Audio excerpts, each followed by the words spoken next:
Hello viewers, welcome to টিয়াস kitchen. আমি অঘ্রাণ মাসের লাস্ট বৃহস্পতিবারে ভাপা পিঠে বানিয়ে দেখাচ্ছি।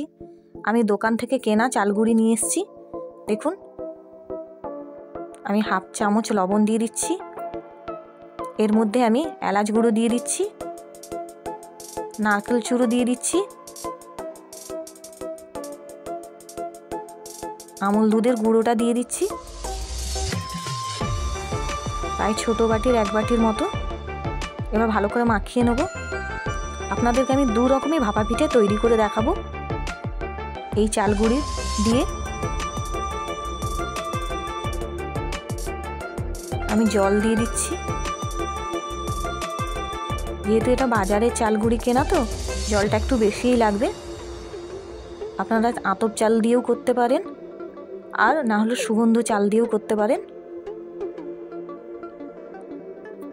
দেখুন, এই যে আমি মুঠোটা কুচিরা ঝুরঝুর করে ভেঙে পড়ে যাচ্ছে, তার মানে আরও জল লাগবে। আমি আবার জল দিয়ে দিচ্ছি। যখন দেখবেন মাখানো কমপ্লিট হয়ে গেলে মুঠো করলে ঝুরঝুর করে ভেঙে যাবে না, তাহলে ভাববেন যে চালগুড়িটা ভালো করে মাখানো হয়ে গেছে। দেখুন, এইভাবে মুঠো কুচি ঝুরঝুর করে ভেঙে পড়ছে না, আমার মাখানো কমপ্লিট হয়ে গেছে। আমি এটাকে ভালো করে একটু চুড়ে নিচ্ছি। আপনারা চাইলে ছেঁকনির সাহায্যে ছেঁকেও নিতে পারেন। এইভাবে আমি চালগুড়িটাকে চুড়ে নেব। দেখুন, খুব সুন্দর ঝরঝরে হয়েছে। এবার আমি গ্যাসটা জ্বেলে নিচ্ছি গরম জলটা বসানোর জন্য। দেখুন, হাফেরও কম নিয়েছি আমি গরম জলটা। এবার আমি একটা ছ্যাঁদা জামটা বসিয়ে দিচ্ছি, দিয়ে ঢাকনা লাগিয়ে দিচ্ছি। আমি একটা ছোট কাঁচের বলে শুকনো চালগুড়ি নিয়েছি।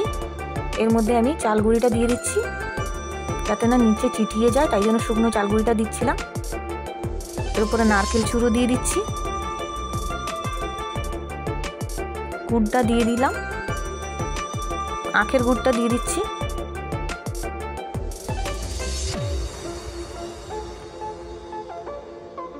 এর উপরে আমি আবার একটু চালগুড়ি দিয়ে দেবো।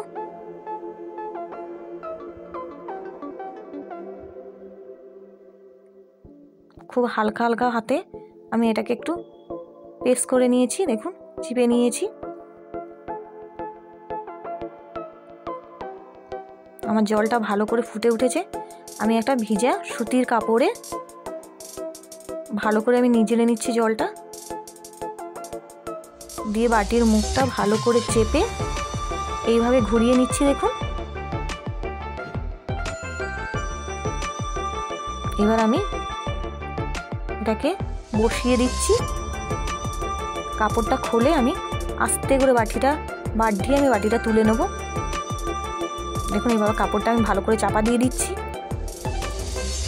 দিয়ে আমি ঢাকনা লাগিয়ে দেবো প্রায় 3 মিনিটের জন্য। 3 মিনিট হয়ে গেছে, আমি এটাকে খুলে নিচ্ছি। দেখুন, খুব সুন্দরভাবে হয়ে গেছে। আমি এটাকে নামিয়ে নেব।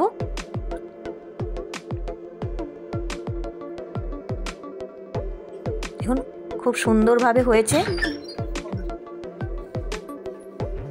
দেখুন, খুব সুন্দর। আমি আলাদা একটা প্রসেসে আপনাদেরকে আবার করে দেখাচ্ছি। চালগুড়ি নিয়েছি, নারকেল কুড়ো আর গুড় দিয়ে ভালো করে আমি এটাকে মাখিয়ে নেব। আপনাদেরকে বলেছিলাম আমি 2 রকমই পিঠে বানিয়ে দেখাবো, ভাপা পিঠে। দেখুন, খুব সুন্দরভাবে মাখানো হয়ে গেছে। এবার আমি স্টিলের বাটিতে সেম প্রসেসে এইভাবে আমি বাটির মুখ অবধি দিয়ে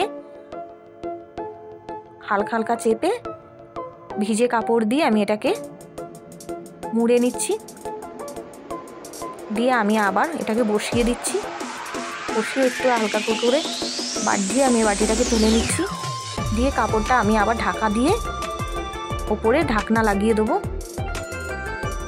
যখন ভাপা পিঠাটা করবেন তখন একটু চুলার আঁচটা যেন একটু স্পিডে থাকে।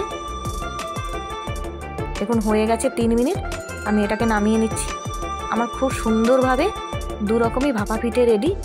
আমার এই রেসিপিটা ভালো লাগলে আমার চ্যানেলটাকে লাইক করবেন, সাবস্ক্রাইব করবেন, আর পাশে থাকা বেল আইকনটা টিপে দেবেন, আর কমেন্ট করে জানাবেন আমার এই ভাপা পিঠেটা আপনাদের কেমন লেগেছে। ধন্যবাদ।